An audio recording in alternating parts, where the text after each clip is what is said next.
என் பையனுக்கு ரொம்ப பிடிச்ச மட்டன் சாப்ஸ் தாங்க இன்றைக்கி செய்ய போகிறேன். அதுவும் தேங்காய் சாதத்தோடு சாப்பிட்டா அவ்வளோ சூப்பராக இருக்கும்.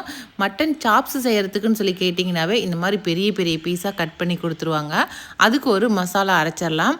மிளகு, சோம்பு, பச்சை மிளகா, காரத்துக்கு ஏற்ப பச்சை மிளகா, அதுக்கப்புறம் கருவேப்பிலை, இஞ்சி, பூண்டு, ஒரு 15 சின்ன வெங்காயம், அவ்வளோதாங்க. இதை நம்ம முதல்ல அரைச்சி எடுத்துகிட்டு வந்துடலாம்.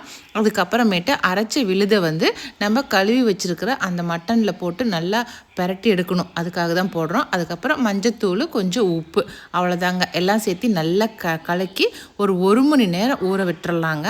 அதுக்கப்புறம் ஒரு குக்கர் எடுத்து அந்த பெரட்டி வச்ச மட்டனை குக்கரில் போட்டு நல்லா மூடி போட்டு ஒரு 2 விசில் 3 விசில் விட்டு எடுத்துக்கலாம். இப்போ மட்டன் சாப்ஸ் நல்லா வெந்துருச்சு.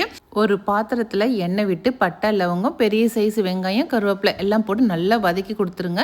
வேணால் நம்ம சின்ன வெங்காயம் கூட போட்டுக்கலாம்.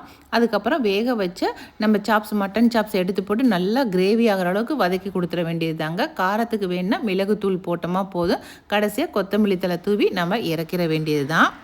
அதுவும் தேங்காய் சாதம், ஜீரா ரைஸ், இந்த மாதிரி வெரைட்டி ரைஸுக்கு நம்ம சைடிஷாக செஞ்சு சாப்பிட்டோமாக்கா அவ்வளோ சூப்பராக இருக்கும். இதை விட இன்னும் இரும்பு வானலில் செஞ்சால் இன்னும் தூக்கலாக இருக்கும். ஒரு ட்ரிப் ட்ரை பண்ணி பாருங்கள். லீவில் இது சாப்பிட்டு படுத்தோம்னா மத்தியானம் சொர்க்கம் மாட்டம் இருக்கும். இங்கே சாப்பிட்டு ஒரு முளம்பழம் ஜூஸு, அவ்வளோதான் ஹெவன்.